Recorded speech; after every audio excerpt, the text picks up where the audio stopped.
Hi, I'm Jeannie and let's get Zebra Strong. So, week 2 of our hypermobility A to Z, we're on the letter B. So it's really hard because sometimes there are 2 or 3 words that I'd like to use. So today I'm going to have 2 words.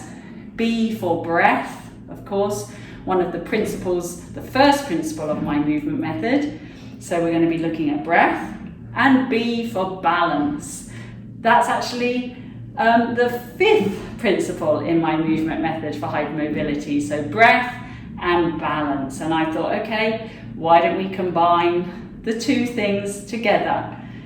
So breath is important for so many reasons. And if you've sort of read my post before or my book or seen any of my YouTube videos, you know that I'm really fascinated by breath and its impact on the body and how it's important it is to our relaxation and the calming of the nervous system. And that's why it really is the first principle in my movement method.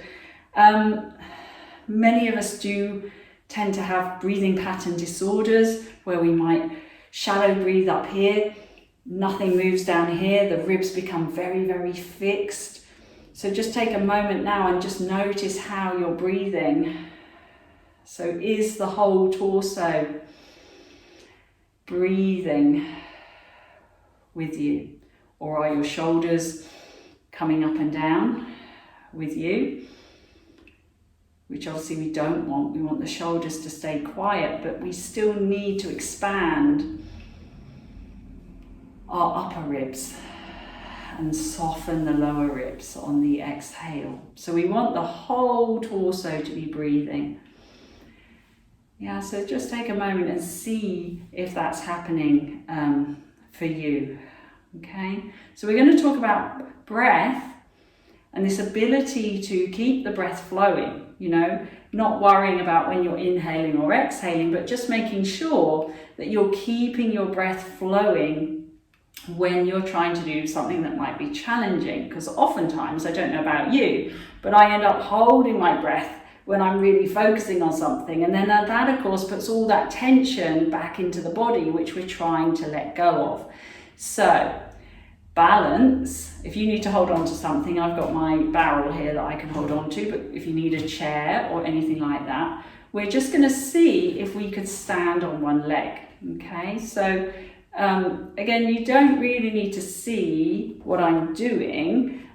You just want to think about maybe lifting the heel off the ground. So from the waist down, you can't really see what I'm doing, which is kind of what I tell my clients. I should be able to not see you from the waist down and not be able to tell when you lift one leg off the ground. So can you tell now if I've lifted one leg off the ground? Or do I look the same as I did before?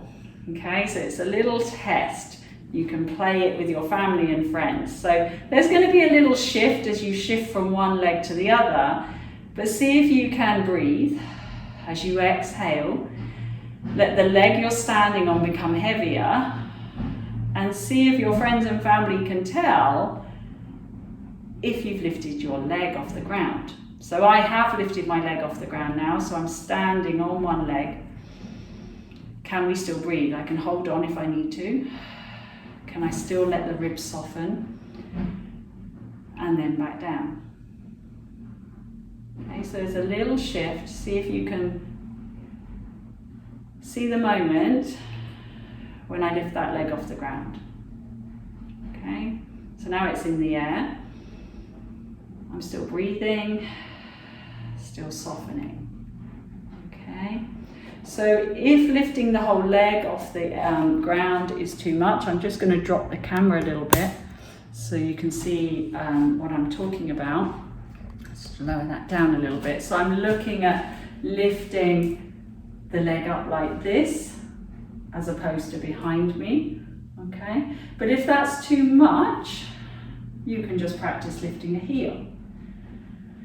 So can you lift the heel with the minimum amount of disruption from the waist down? So it's not that we do this, because then I haven't got any pelvic stability. So typically what happens when we go to lift the leg is that we kind of fall and this hip shifts out because this hip isn't drawing in and up to stop that happening.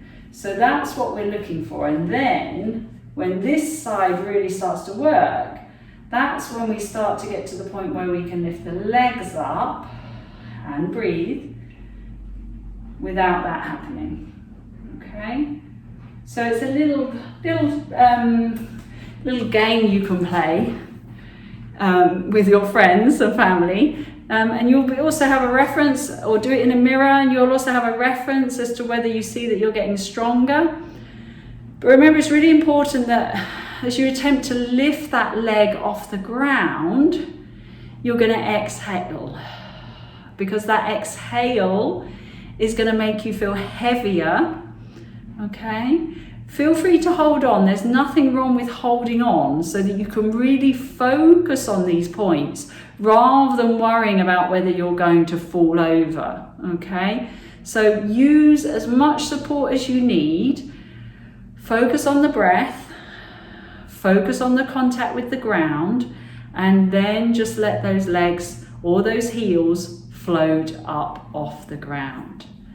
So there we go. We've got balance and breath, and we put them together. So we had two important principles of hypermobility this week for our A to Z of hypermobility. So let me know how you get on with that little trick of no action seen above the waist. Everyone thinks you're still standing on two legs. Let me know how you get on. Until next time, stay zebra strong.